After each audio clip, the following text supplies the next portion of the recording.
The rancher's blood dried dark on the wooden porch where his wife had scrubbed for 40 years. 7 men rode away, laughing, certain they had broken an old man's resistance. What they didn't know was that the woman kneeling beside her unconscious husband had once carried a different name, spoken a different tongue, and commanded respect from warriors who answered to no one. In 72 hours, those same men would hear thunder rolling across the plains. But it wouldn't be a storm. It would be 500 horses and the woman they had dismissed. As Week would be riding at the front. Some mistakes cannot be survived. Silas Cartwright had built his ranch with his own hands in a stretch of territory where the nearest settlement required 2 days of hard riding. The land stretched flat and endless, interrupted only by scattered cottonwood trees and a creek that ran clear most of the year. The house stood simple and weathered, its wood darkened by decades of sun and wind. Nalin had made it a home. She had planted herbs near the door, hung dried plants from the ceiling beams, and kept the floors swept clean despite the dust that blew constantly across the plains. They had lived quietly. Silas worked the land. Nal tended the house in a small garden that somehow flourished despite the harsh conditions. Neighbors were scarce, visitors rarer still. That isolation had always felt like safety until the morning Caleb arrived with his men. Nalin was grinding cornmeal when she heard the horses. 7 riders approached from the east, moving with the casual confidence of men who believe the world belonged to them. She recognized that attitude immediately. She had seen it before in different men in another life. Silas stepped onto the porch, his weathered hands hanging loose at his sides. He wore the same faded shirt he always wore, patched at the elbows. His face showed no fear, only the tired resignation of a man who had hoped he might finish his days in peace. Caleb roared, dismounted slowly, his boots hitting the dirt with deliberate weight. He was younger than Silas by 20 years, built thick through the chest and shoulders. The men behind him stayed mounted, forming a loose semicircle around the porch. "This land's been claimed," Caleb said. His voice carried the flat certainty of someone who had never been refused. "We're giving folks 3 days to clear out. You're the last ones we needed to visit." Silas didn't move. "I've been working this land for near 30 years. Built everything you see here with my own hands." "That's unfortunate timing on your part." Caleb's smile held no warmth. 3 days. Take what you can carry." "No." The word hung in the air between them. Nalin watched from the doorway, her hand resting against the frame. She said nothing, but her dark eyes tracked every movement, every shift in stance. Something in her stillness made one of the mounted men look away. Caleb's expression hardened. "Old man, you don't understand the situation you're in." "I understand it fine," Silas replied quietly. "And my answers?" "Still no." Caleb nodded once, as if Silas had just confirmed something he already knew. He turned to his men. "Show him what happens when people don't listen." What happened next took less than 2 minutes, but those 2 minutes would echo across the territory for months to come. Nalin stood in the doorway and watched her husband fall. She didn't scream. She didn't beg. She simply watched, her face carved from stone, her eyes recording every detail. When Silas finally stopped moving, crumpled at the base of the porch steps, Caleb looked at her expectantly. "You want to reconsider?" he asked. Nolan knelt beside her husband. His breathing came, shallow and ragged. Blood pulled beneath his head. She touched his face once, gently, then looked up at Caleb Roar with an expression that made him take an involuntary step backward. She still said nothing. The men rode away, their laughter carrying on the wind. Caleb called back over his shoulder. 3 days. We'll be back to claim what's ours." Nalin waited until the dust from their horses settled. Then she carried water from the well and began washing the blood from her husband's face. Her hands moved with practiced efficiency, but her eyes had changed. They held a focus that seemed to look past the immediate moment into something distant and unavoidable. That night, after tending to Silas's injuries as best she could, Nalin walked to the back of the house where a trunk sat beneath their bed. She opened it slowly. Inside, wrapped in faded cloth, lay items she hadn't touched in 40 years. A beaded belt, a leather pouch decorated with symbols most settlers wouldn't recognize, a small knife with a bone handle. She lifted each item carefully, her fingers tracing patterns she had once known as well as her own heartbeat. Then she rewrapped them, closed the trunk, and returned to her husband's side. Silas remained unconscious. His breathing had steadied slightly, but his face was swollen beyond recognition. Nalin sat beside him through the night, occasionally dampening a cloth to press against his wounds. She didn't sleep. Instead, she stared at the darkness beyond the window and made calculations only she could understand. When dawn broke across the plains, Nalin rose and prepared simple breakfast she knew Silas wouldn't wake to eat. She left it on the table anyway. Then she filled a canteen, took a small bundle of supplies, and walked to where they kept their horses. She chose the gray mare, the one with the strongest legs and the calm's temperament for long distances. As she prepared the animal, she spoke to it softly in words that weren't English. The horse's ears flicked back. Listening, Nalin mounted smoothly despite her age. For just a moment, sitting in the saddle, something shifted in her bearing. The careful posture of a ranch wife fell away, replaced by something older and more certain. She rode north toward territory marked on no settler's map, where the land belonged to people who remembered her first name. The gray mare carried Nalin across territory that shifted from dry grassland to broken rock formations. She rode for 2 full days, stopping only to let the horse drink from thin streams and rest in whatever shade the landscape offered. The sun burned overhead without mercy. Dust coated her skin and clothes. Her lips cracked from the dry air. None of it slowed her pace. She knew this route. Even after 40 years, her body remembered the landmarks. A twisted juniper tree, standing alone on a hilltop. 3 rocks stacked in a formation that looked natural but wasn't. A narrow canyon, where water had carved patterns into stone over countless generations. These were the markers of her people, invisible to those who didn't know how to see them. On the 3rd morning, Nalin reached a plateau where the land opened into a valley protected by steep walls on 3 sides. Smoke rose from cooking fires scattered throughout the basin. Horses grazed in a meadow near a creek that ran year-round. She counted perhaps 200 people living in temporary shelters, made of hide and wood.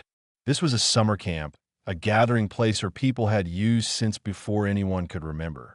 2 riders appeared on the ridge above her before she reached the valley floor. They carried rifles across their saddles and watched her approach with the careful attention of men responsible for protecting their families. Nalin stopped her horse and waited. She made no sudden movements. Instead, she raised her right hand, palm forward, and spoke words she hadn't used in decades. The language felt strange on her tongue after so many years of English, but came back like a song learned in childhood. She identified herself using her birth name and her father's name, speaking slowly and clearly so there could be no misunderstanding. The 2 riders exchanged glances. One of them, younger with a scar across his cheekbone, rode closer. He studied her face with obvious skepticism. Nalin, daughter of Takakota, died long ago. Everyone knows this. I left, she replied in the same language. I didn't die. Why would Takakota's daughter return now after all these years? The older rider's voice carried suspicion. Not welcome. Nalin met his eyes directly. Because my husband was beaten nearly to death by men who believe power gives them the right to take whatever they want. Because those men will return in 3 days to claim land that doesn't belong to them. Because I'm asking my father's people to remember what justice means. The younger rider laughed, but the sound held no humor. You disappear for 40 years, marry a settler, and now you come back asking for warriors. Why would anyone here risk their lives for a white man's problem? Not for him, Nolan said quietly. For me, and for yourselves. The men who attacked us won't stop with one ranch. They're claiming territory that borders your hunting grounds. Today they take from an old couple. Tomorrow they push further into lands your children need. This isn't about revenge. It's about drawing a line that tells them how far they can reach. The older rider considered this. Finally, he turned his horse. Cool me. The council will decide if your words have value. Nalin followed them down into the valley. People stopped their work to watch her pass. Some faces showed recognition, though aged by the same years that had changed her. Others, too young to remember, simply stared at the strange woman who rode alone into their camp. They brought her to a large shelter near the center of the valley.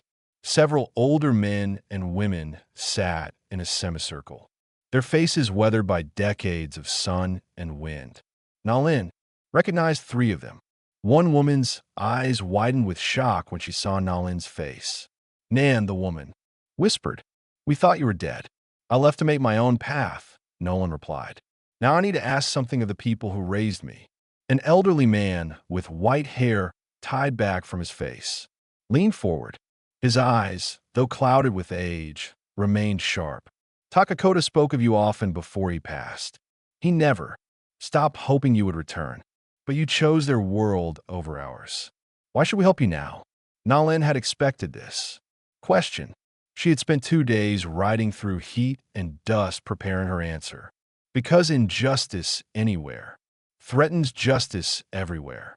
Because the same men who beat my husband will eventually come for your children. Because my father taught me that strength without honor is tyranny, and we don't let tyrants decide who deserves protection. The council members spoke among themselves in low voices. Nalin waited, her hands resting calmly in her lap. She showed no desperation, no pleading. She had stated her case. Now, they would decide. Finally, the white-haired elder looked at her again. "We will discuss this tonight. You will have your answer in the morning." It wasn't a refusal, but it wasn't agreement either. Nalin nodded and rose. A young woman approached and offered to show her where she could rest. As Nalin followed, she noticed groups of men, watching her with expressions ranging from curiosity to hostility. She had asked for something enormous. Whether they would grant it remained uncertain, but she had made the first move, and now Caleb Rohr's men had only 1 day left before their deadline expired. Nalin spent the night in a small shelter at the edge of the camp. Sleep came in, fragments, interrupted by thoughts of Silas lying unconscious in their house. She wondered if he had woken yet, if he understood where she had gone, if he would still be alive when she returned. Dawn arrived cold and clear. Nalin rose and walked to the creek to wash her face. The water ran icy over her hands. She looked at her reflection in a still pool and saw a face caught between 2 worlds. The woman who had spent 40 years as a rancher's wife and the girl who had been raised to understand that survival sometimes required absolute resolve. The young woman from the previous night appeared with food. Nalin thanked her but ate sparingly. Her stomach felt tight with anticipation. Everything depended on the council's decision, and she had no way to influence it further. She had made her case. Now she could only wait. The sun climbed higher. People moved through the camp attending to daily tasks. But Nalin noticed groups gathering to talk in low voices. Her presence had clearly sparked debate. Some gestured in her direction. Others deliberately avoided looking her way. The camp felt divided. Near midday, the white-haired elder emerged from the council shelter and gestured for Nalin to approach. She walked across the camp, aware of dozens of eyes tracking her movement.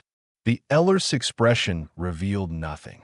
Inside the shelter, the council members sat in the same semicircle.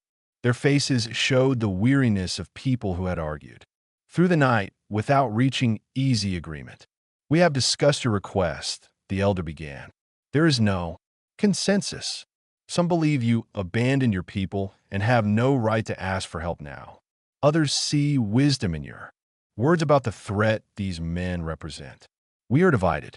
Nalin's chest tightened, but she kept her face neutral. "I understand." However, the elder continued, raising one weathered hand. "I have made a decision. You are Takakota's daughter.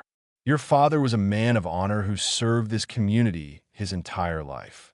When he died, he asked that if you ever returned, we should treat you as one of our own.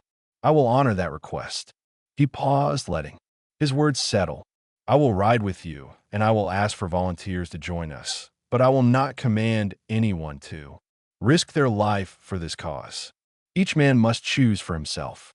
Nalin felt something shift in her chest. It wasn't the army she had hoped for, but it was a beginning. "Thank you." The elder stood slowly, his joints stiff with age. He walked to the shelter entrance and called out in a voice that still carried authority despite his years. People began gathering immediately, forming a loose circle around him. "Nalin, daughter of Takakota, has asked for our help," he announced. Men came to her home and beat her husband nearly to death. They gave her 3 days to abandon land she and her husband have worked for 30 years. These men believe power gives them the right to take whatever they want. They believe we are too far away to matter. They believe no one will challenge them. He let silence hang for a moment. "I intend to prove them wrong. I will ride south to stand with Nalin. Any man who chooses to join me does so of his own will. We leave within the hour." The crowd stirred. Men exchanged glances. Some immediately stepped forward. Others hesitated. A few turned and walked away. Nalin watched the volunteers gather near the elder, counting as they came. 10, 20, 30. A young warrior she didn't recognize approached the elder. "My father rode with Takakota. I will ride with his daughter." More came. 50, 70, 100.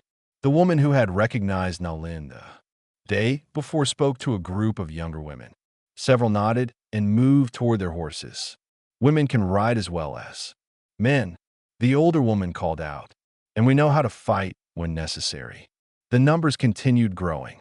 Nalin stood, motionless, overwhelmed by the response. She had hoped for help. She hadn't expected this. The elder walked to where she stood. "Your father's memory still carries weight here.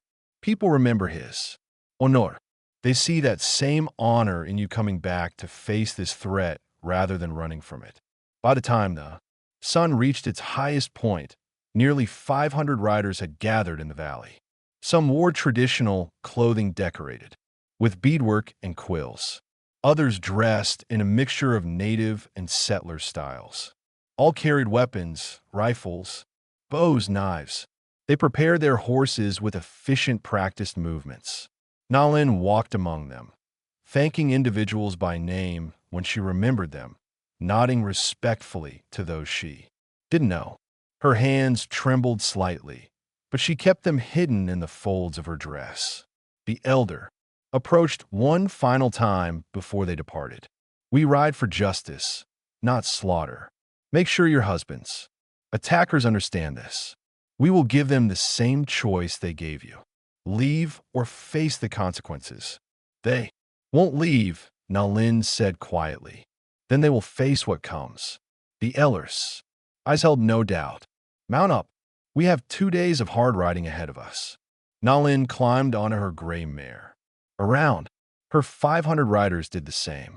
The sound of hooves striking earth filled the valley like approaching thunder. They rode out of the canyon in a column that stretched for nearly a mile. The dust their passage raised could be seen for 10 miles in every direction. Caleb had given them 3 days. They would arrive with hours to spare. And when they came, they would come as a force that couldn't be dismissed, ignored, or intimidated. Nalin rode near the front, her eyes fixed on the southern horizon. Somewhere in that direction, Silas either lived or didn't.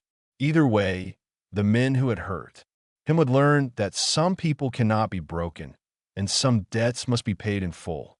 They rode through 2 days and one night with minimal rest. The column moved at a steady pace that covered ground without destroying the horses. Nalin rode in silence, her thoughts focused on what waited ahead. The elder rode beside her occasionally, but mostly gave her space. He understood that some journeys required internal preparation as much as physical travel. On the second afternoon, they stopped at a ridge 5 miles from Nalin's ranch. From this vantage point, they could see the house. In the distance, a small dark shape against the endless plain. Smoke rose from the chimney. Someone was there. Nalin's hands tightened on a res. The smoke meant fire. Fire meant someone, alive and moving. Her chest loosened slightly with cautious hope. The elder dismounted and studied the landscape with the careful eye of someone who had fought battles before. "Well, wait here until dawn. Let them come to you as they promised. When they arrive, we'll be watching. They might hurt him again before you can intervene," Nalin said. "They might," the elder agreed. "But if we surround the house now, they won't come at all. They'll spread word about an Apache war party, and soon we'll be fighting the territorial militia instead of 7 men who deserve what's coming. We do this carefully, or we create a conflict that consumes everyone." Nalin knew he was right, but the knowledge didn't ease the tight feeling in her stomach. Silas was down there, possibly still injured, definitely alone. Every instinct screamed at her to ride down immediately. Instead, she dismounted and sat on a flat rock to wait. Around her, 500 riders settled into positions along the ridge and in the valleys behind it. They made camp without fires, eating cold food and speaking in whispers when they spoke at all. These were people who understood patience and strategy. They would wait as long as necessary. Night fell slowly. Nul didn't sleep. She sat, watching the distant light from her house, trying to gauge Silas's condition from nothing more than the presence of smoke.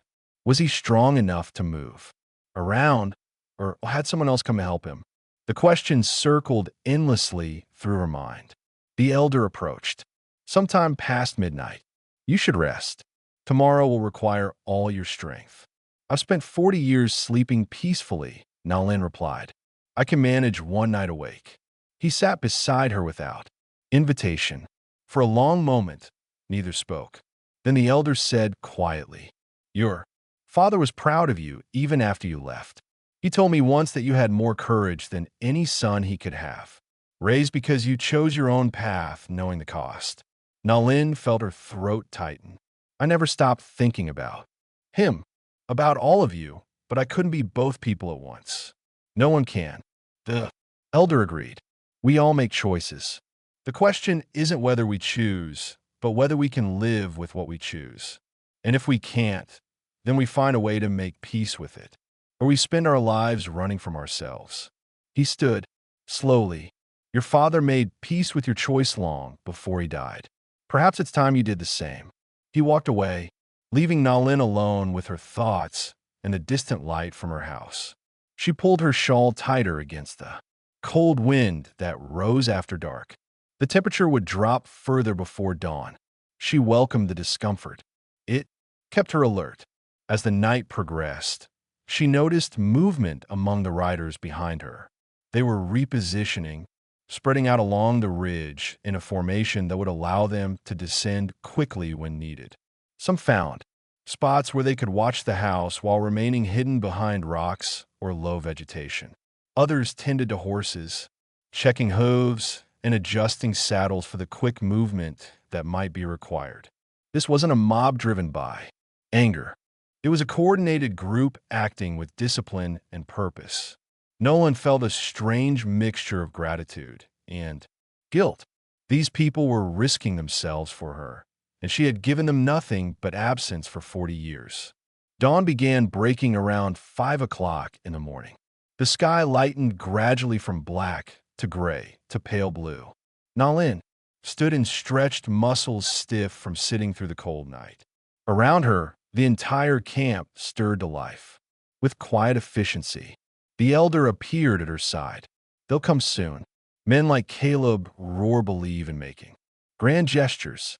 They'll want to arrive early to demonstrate their control. What if they don't come at all? Nolan asked. Then we'll go to them. The elder's voice held absolute certainty. Either way, this ends today. Nalin mounted her. Graimare. Other riders did the same, but they remained positioned behind the ridge where they couldn't be seen from the house. Only Nalin and the elder moved to a spot where they could observe clearly. The sun climbed higher. 7 in. The morning passed. Then 8. Nalin began to wonder if the elder's prediction had been wrong. Then she saw the dust. 7. Riders approached from the south, moving at an easy pace. They rode in a loose group, laughing and passing a bottle between them. Even from a distance, Nalin recognized Caleb Roar's bulk in the lead. They thought they had already won. They expected to find an abandoned house or a broken old couple ready to leave. They had no idea what waited just beyond their sight. The elder looked at Nalin. Ready? She nodded once. Her hands were steady on the res. Her breathing came slow and controlled. Whatever happened in the next hour would define the rest of her life. She had made her choice. Now came the consequences. Caleb roared and his 6 men reached the ranch just after 9 in the morning. They dismounted with casual confidence, tying their horses to the porch rail. Caleb walked to the door and kicked it open without bothering to knock. From her position on the ridge, Nalin watched through the gap between 2 rocks. Her jaw clenched when she saw how carelessly they treated her home. But she remained motionless. Timing mattered more than anger. Caleb emerged. After a moment, dragging Silas by the arm. Her husband stumbled on the steps, his face still swollen from the beating 3 days earlier. But he was alive. He was standing. Nalin felt relief wash through her so powerfully, it left her momentarily dizzy. Where's your wife? Old man. Caleb's voice carried clearly in the morning air. She abandoned you already? Silas said nothing. He stood, with his shoulders bent, but his eyes defiant. One of the other men laughed and shoved him hard enough that he nearly fell. We told you 3 days, Caleb continued. Time's up. You got a wagon to haul your things, or are you planning to walk out of here with nothing? Not leaving, Silas said. His voice came rough but steady. Caleb's expression darkened. We already had this conversation. Look where it got. You. He gestured at Silas's bruised face. You want another lesson? I said no before, Silas replied. Nothing's changed. One of Caleb's men stepped forward, raising his fist. The elder touched Nalin's arm. She nodded. It was time. Nalin stood and rode forward over the ridge. She moved slowly, deliberately, making no threatening gestures. Behind her, still hidden from view, 500 riders waited in absolute silence. Caleb saw her first. His face registered surprise, then satisfaction. There she is. Figured you'd run off for. Good. Gonna watch us drag your husband out of here? Nalin rode closer, stopping about 30 feet from a porch. Her gray mare stood calm beneath her. She met Caleb's eyes directly and spoke in a voice that carried clearly despite its quietness. I want to ask for help. These men came to my home. They beat my husband. They gave us 3 days to leave. Land we've worked for 30 years. I needed to show them what happens when they mistake silence for weakness. Caleb laughed. Help from who? There's nobody out here but us and you too. Look behind. Me, Nolan said. Caleb's smile faltered. He glanced past her toward the ridge, expecting to see nothing. His expression changed the moment he looked up. The elder came over the ridge first, then 10. riders, then 50, then the rest, until the entire ridge appeared to move as 500. Mounted warriors crested the hill and began descending in a formation that stretched from one end of Nalin's property to the other. The sound of hooves hitting earth grew from a whisper to a rumble to thunder that shook the ground. Caleb's face went white. His men backed toward their horses, their earlier confidence evaporating. One man's hand moved toward his rifle. The elder, now in clear view, simply shook his head once. The man's hand dropped. The 500 riders surrounded the ranch house in a perfect circle, leaving no gap for escape. They made no aggressive moves, but the message was unmistakable. Every weapon remained ready. Every eye focused on Caleb and his men. Nalin dismounted and walked to stand beside Silas. She touched his arm gently, checking the injuries. He looked at her with confusion and wonder. Nalin, what is this? My family, she said quietly. The one I was born into. She turned back to Caleb. You gave us 3 days to leave. I'm giving you 30 seconds. Ride away now, or my people will ensure you never threaten anyone again. Caleb's mouth opened and closed without sound. He looked around at the circle of riders, calculating impossible odds. One of his men bolted for his horse. 2 others followed immediately. The remaining 3 hesitated only a moment before doing the same. Caleb backed toward his mount, his hands raised. This isn't over. Yes, Nalin said, flatly. It is. The 7 men scrambled onto their horses and rode south at a gallop. The circle of warriors opened just enough to let them pass, then closed again. No one pursued. No one needed to. The message had been delivered with absolute clarity. Nalin watched them disappear into the distance. Then she turned to the elder and the 500 people who had ridden 2 days to stand with her. She tried to find words adequate to express what she felt and realized no words existed.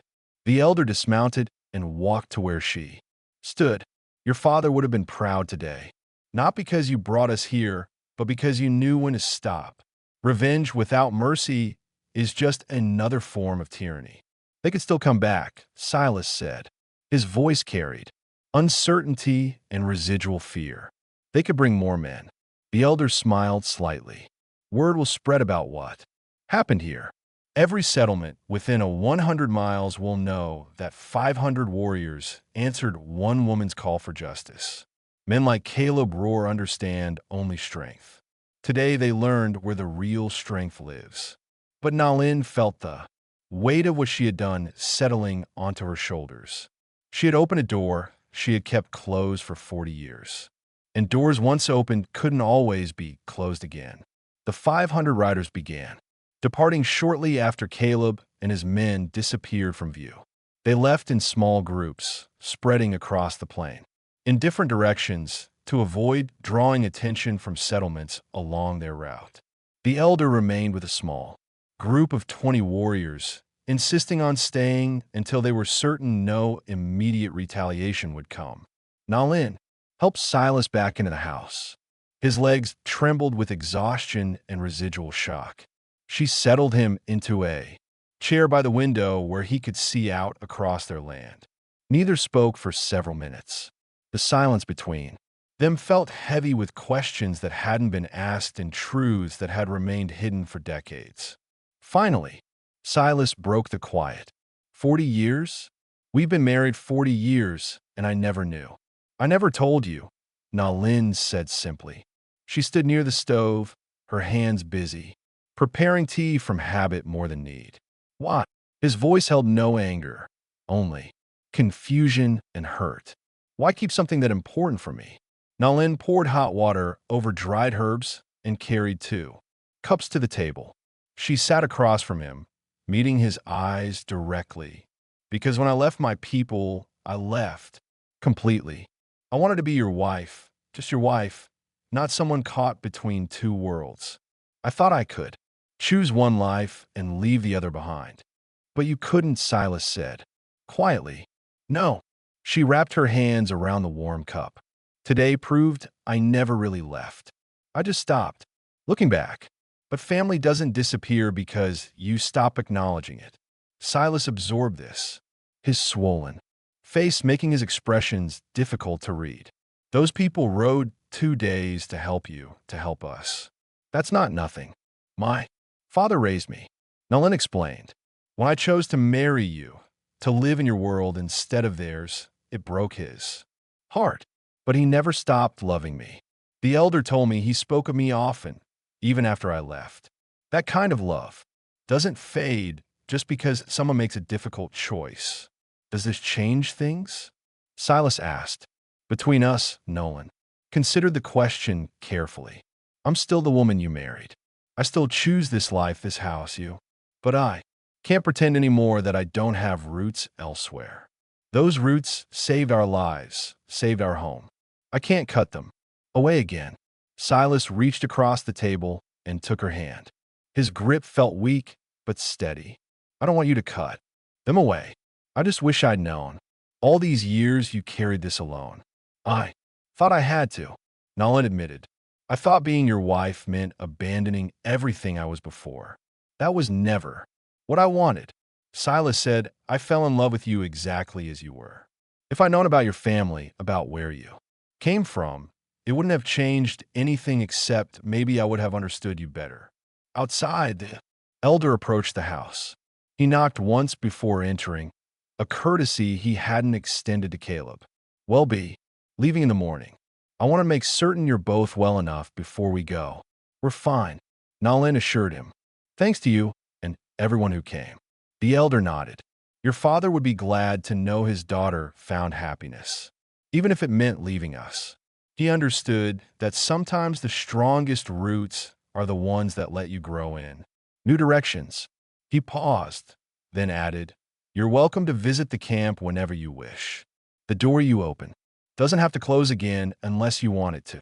After the elder left, Nolan and Silas sat together as the afternoon light slanted through the windows. They didn't talk much, but the silence felt different now, less heavy, more like the comfortable quiet of two people who knew each other deeply and were learning to know each other even better. That night, Nolan slept beside her husband for the first time since the attack. She lay awake, listening to his breathing, grateful it continued steady and strong. Her mind kept returning to the moment when 500 riders crested that ridge. The power of it, the fear in Caleb's eyes, the knowledge that she had called forth that force and could have used it to destroy rather than intimidate. She had chosen mercy, but she had also learned something about herself that couldn't be. Unlearn it. She wasn't just a rancher's wife. She was the daughter of a warrior leader. Both truths could exist at once. She didn't have to be only one thing. The question now was what came next. Would Caleb accept his defeat, or would pride drive him to seek revenge in ways more dangerous than a simple confrontation? Nolan didn't know the answer, but she knew she wouldn't face it alone anymore. Not with Silas beside her, and not with 500 warriors who had proven they would answer if she called.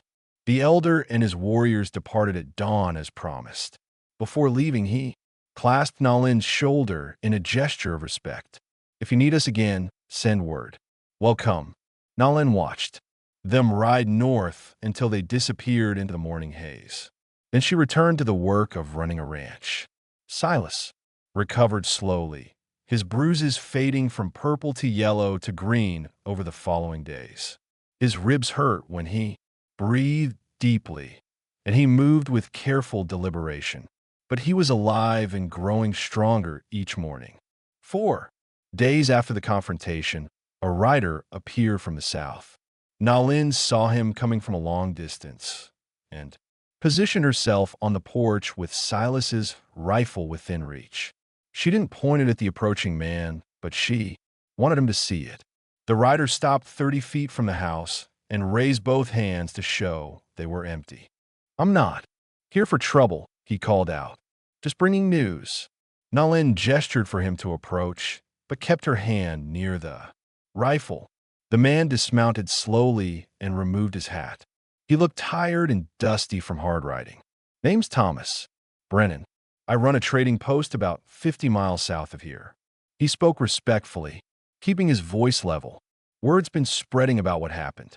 About how a woman brought 500 Apache warriors to face down Caleb Roar. Is that a problem? Nan asked. Problem? Brennan laughed. Without humor. Lady, you're the talk of 3 territories. Half the people are calling you a hero for standing up to that piece of dirt. The other half are terrified you're going to bring an army down on anyone who looks at you wrong. I'm not interested in attacking anyone, Nolan said firmly. I just wanted to protect my home. I believe you, Brennan replied. But Caleb Roar's been telling a different story. Says you're planning to drive all settlers off this land. Says you're working with the Apache to start a war.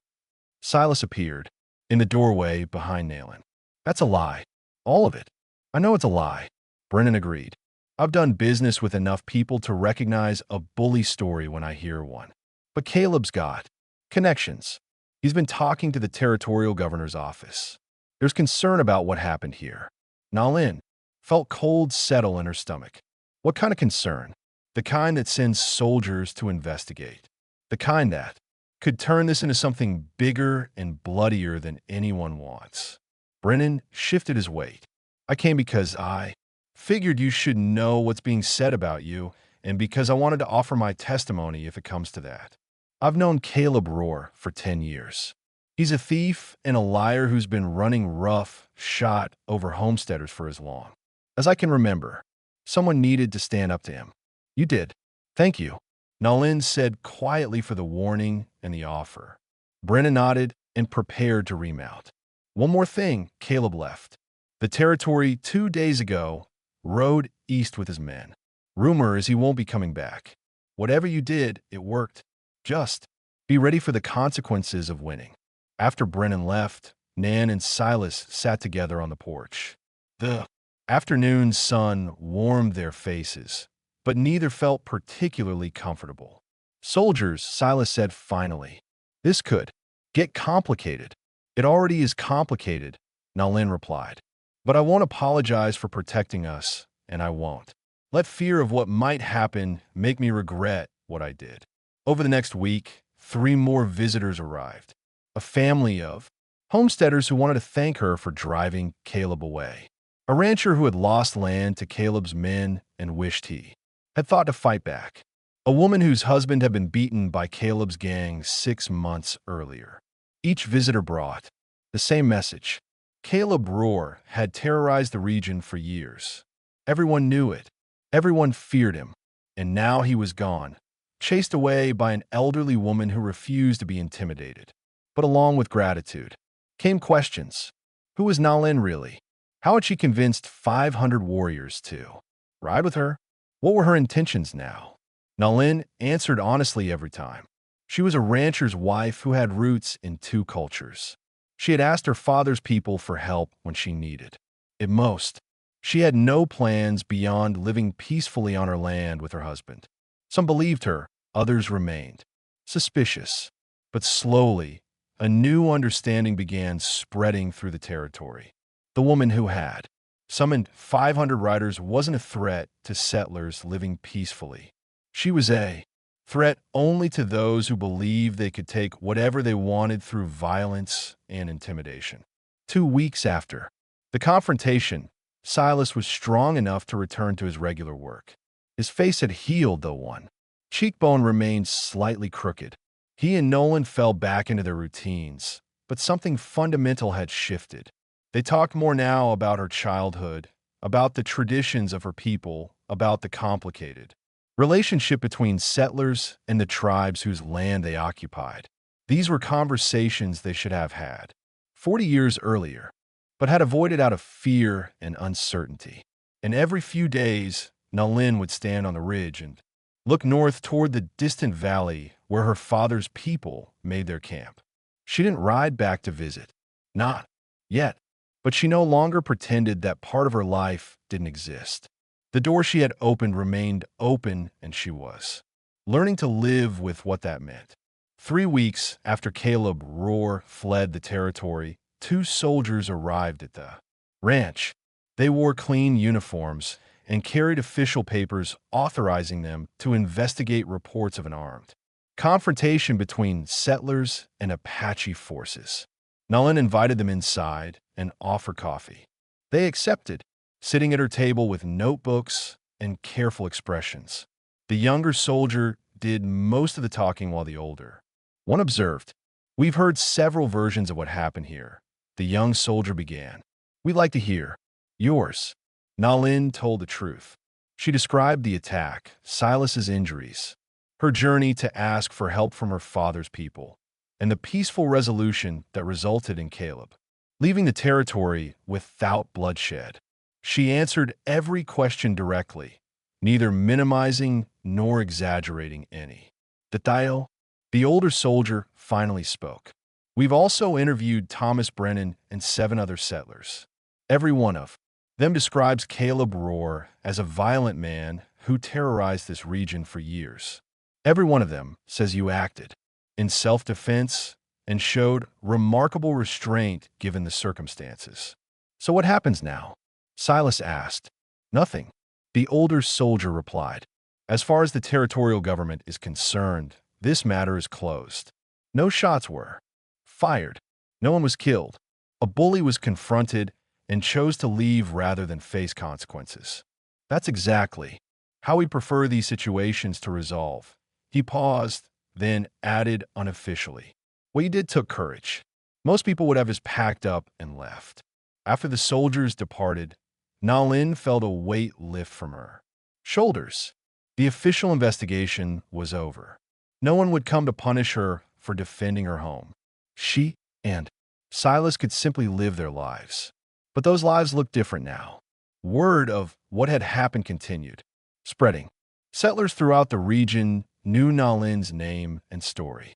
Some viewed her with respect, others with caution, but none with the dismissive attitude that elderly ranchers' wives typically received. More importantly, Nalin no longer hid who she was. When neighbors visited, she spoke openly about her Apache heritage and her father's leadership. When questions arose about relations between settlers and tribes, people sought her perspective. She had become, without intending to, a bridge between 2 communities that rarely understood each other. 2 months after the confrontation, Nalin rode north to visit her father's people. She went alone, telling Silas she needed to make peace with some ghosts. He understood without requiring explanation. The camp welcomed her differently than before. Now they saw her not as someone who had abandoned them, but as someone who carried their values into a different world. The elder greeted her warmly and introduced her to young people who had been children when she left. She stayed 3 days, relearning traditions she had set aside decades earlier. But she also talked about her life with Silas, about building a home in harsh territory, about finding ways to honor both parts of her identity. When she returned to the ranch, Silas was waiting on the porch.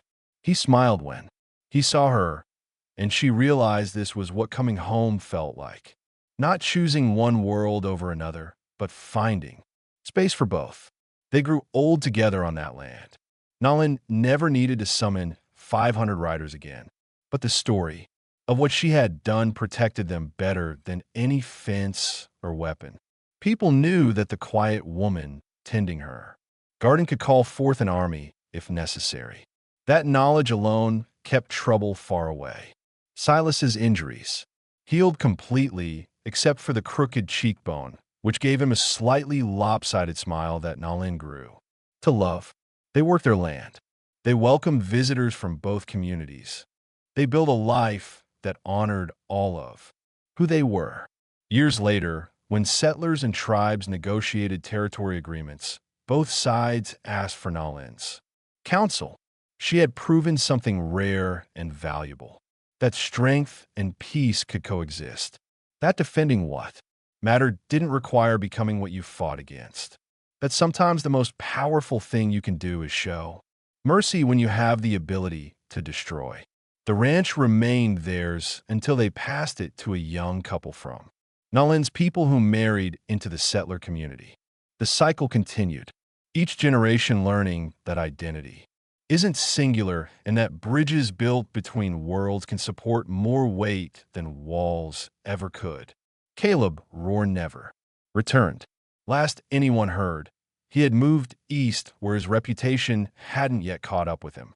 But word eventually spread even there, carried by travelers who told the story of an elderly rancher beaten in front of his wife and the woman who returned leading 500 Apache riders to remind him that some debts must be paid in full. If you enjoyed this story, click the video on your screen now to watch another unforgettable tale from the frontier, where courage and justice meet in ways you never expected. Don't forget to subscribe and consider a super chat to help us keep bringing you more stories like these. Your support means everything to us.